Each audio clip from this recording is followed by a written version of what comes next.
हमारे माननीय अध्यक्ष राजेश ठाकुर जी, राजीव और कौशिक,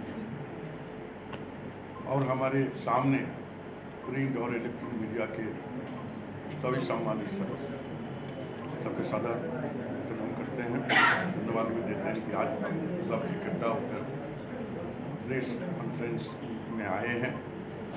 और 3 दिन लगातार 13 से लेकर 15 तारीख तक हमारे नव संकल्प शिविर का आयोजन हमारे नेत्री सोनिया गांधी राहुल जी के स्वयं हुआ था उदयपुर में।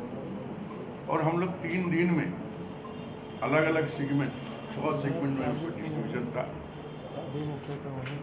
और उसी में अलग अलग सारे बिंदुओं पर चर्चा होने के बाद कुछ बिंदुओं को जो है हमारे नेता राहुल जी ने अपनी बातों को रखे थे। मैं उस संदर्भ में 2-3 बातें आपके सामने करना चाहता हूँ।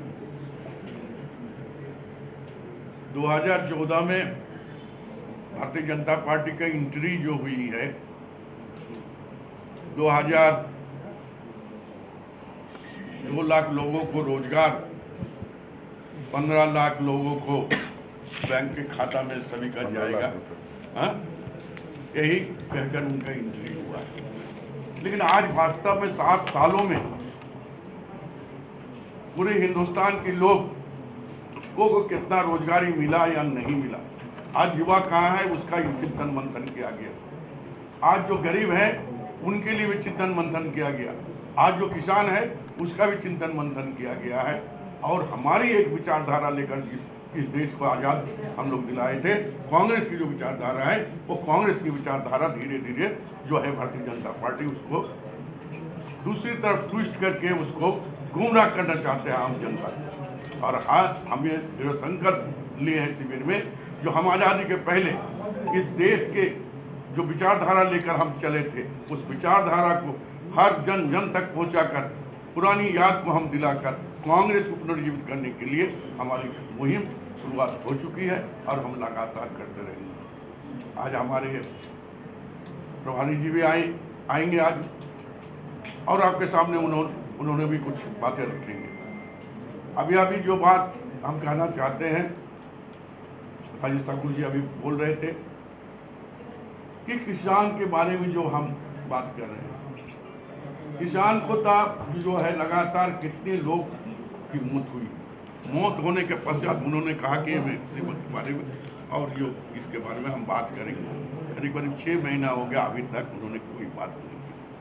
तो हमारे जो काम है, जनता को जो दिग्भ्रमित करके सबके साथ सबके विकास, किसका विकास हो रहा है या नहीं हो रहा है, कि हिंदुस्तान के तमाम जनता जान रही है, सिर्फ कुछ घराना जो है उसका ही विकास हो रहा है, बाकी के लोगों का विकास नहीं हो रहा है। और हमारा एजेंडा है कि हमारी विचारधारा को हम जो जन जन तक पहुंचाकर कांग्रेस को आगे ले जाने के काम करेंगे। First class.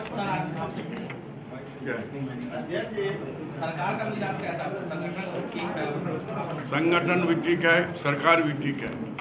और हम लोग का जो अभी सरकार जो चल रही है गठबंधन की सरकार, ये सरकार चुनाव के बाद गठबंधन नहीं बनी थी। ये 3.5 करोड़ जनता की अपेक्षा के अनुरूप ही ये गठबंधन की सरकार बनी थी। और इसलिए हमें विश्वास है कि सरकार 5 साल की कार्यकाल पूरी करेगी और जनता के बीच में जो वादा करके हम आए थे उसको हम। राज्यसभा चुनाव है सामने, राज्यसभा को लेकर निश्चित तौर पर राज्यसभा का चुनाव है, राज्यसभा का चुनाव हम लोग लड़ेंगे। कौन लड़ेगा? गठबंधन लड़ेंगे।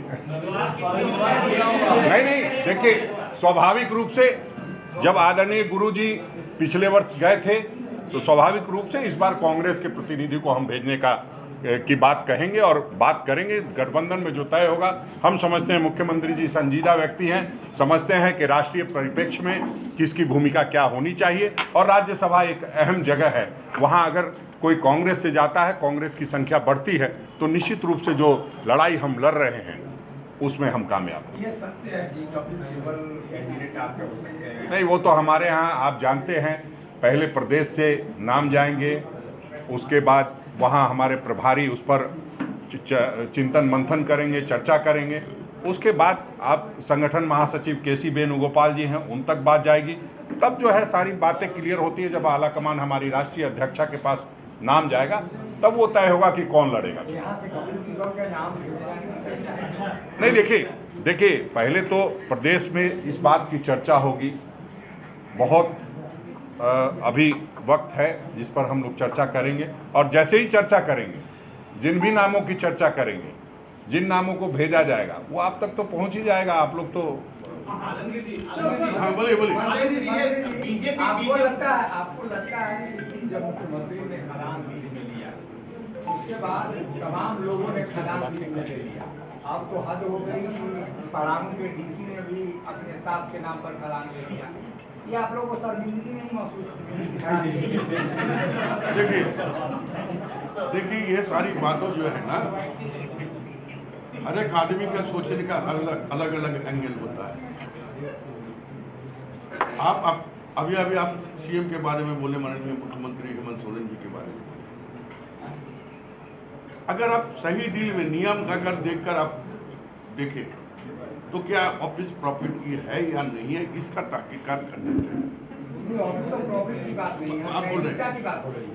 नैतिकता की बात बोल रहे हैं, उसका तो पहले से था, सीएम बनने का पहले है। आप देखिए उठा के सर ये जो बोलते हैं पहले से था, एक बार प्रॉफिट नहीं आता है मामला, तो क्या कई तरह के व्यवसाय ऐसे, जैसे वो कह रहे हैं कि हमने कोई ऑपरेशन इसमें नहीं किया, माइक ले लिया था, तो ये क्या सही है कि आप चूंकि आप रसूख वाले व्यक्ति हैं, आप 4 तरह के आप लाइसेंस ले लें, जब आप मुख्यमंत्री ना रहे तो फिर आप व्यवसाय करें, तो ये तो अपने लाभ का मिसयूज करने का हुआ ना अपने पोस्ट। नहीं, पहले मुख्यमंत्री थे, वो जब मुख्यमंत्री नहीं थे तब का लिया हुआ था, उसका रिन्यूअल किया गया, ये सही है।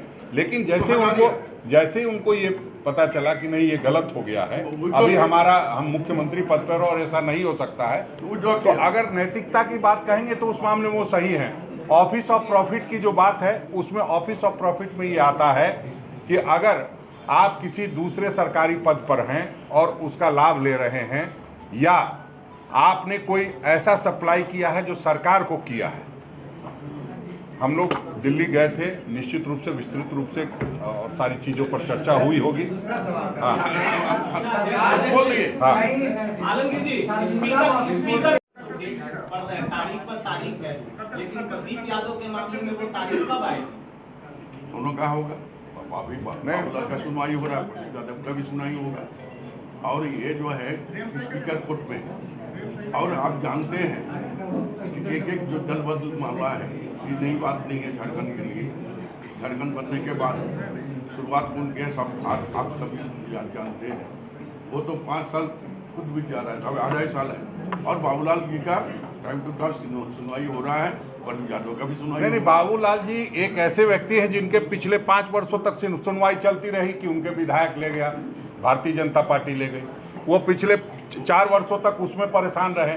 अब फिर वो इस दंश को झेल रहे हैं कि जिस पार्टी ने उनके विधायकों को 6 विधायकों को लेकर के चली गई थी, आज उस पार्टी में जाने के लिए इतने व्याकुल हैं, फिर वो कोर्ट के चक्कर काट रहे हैं। उसमें हमारी कोई गलती नहीं है, उन्होंने जो किया है उसका वो भरेंगे। हाँ, चिंतन शिविर में झारखंड में जो वर्तमान में सरकार में जो चल रही उसको लेकर क्या कुछ नहीं, देखिए जब राष्ट्रीय स्तर पर ये चिंतन शिविर कांग्रेस पार्टी संगठन को लेकर था, सरकार को लेकर के चिंता नहीं करनी है। सरकार की चिंता संगठन यहाँ करेगी, यहाँ मंत्री लोग हैं, हम लोग सारे विधायक दल है, विधायक दल के नेता हम लोग उस पर। और चिंतन किस बात का? सरकार को लेकर के सरकार बढ़िया काम कर रही है, सरकार जिन उद्देश्यों को लेकर के बनी थी उस पर काम हो रहा है लगातार।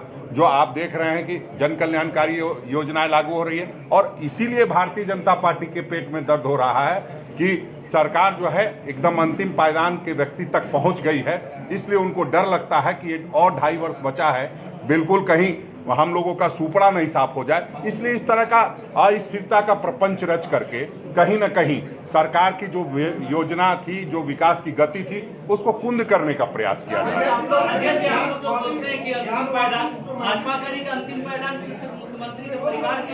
नहीं, वो तो भारतीय जनता पार्टी के लोग हैं, क्या अंतिम पायदान पर बैठे हुए। आपने तो अंतिम पायदान पर वो खुद तो नहीं बैठे हैं, और किसके बारे में क्या कहें। देखिए, व्यक्तिगत बातें अगर करने पर आएंगे तो जो लोग नैतिकता का पाठ पढ़ाते हैं ना, सब लोगों की नैतिकता सड़क पर आ जाएगी। इसलिए हमें लगता है ये कि ठीक है, आप कोई मामला उठाए हो, ECI में मामला है, आप लगातार कह रहे हैं कोर्ट में, हाई कोर्ट में मामला है, उसका फैसला आने दीजिए ना। हम लोगों ने सरकार बनाने को लेकर के गठबंधन बनाया था, सरकार चलाने को लेकर के गठबंधन बनाया था। सरकार के लिए समर्थन है, भ्रष्टाचार के लिए कोई समर्थन नहीं है।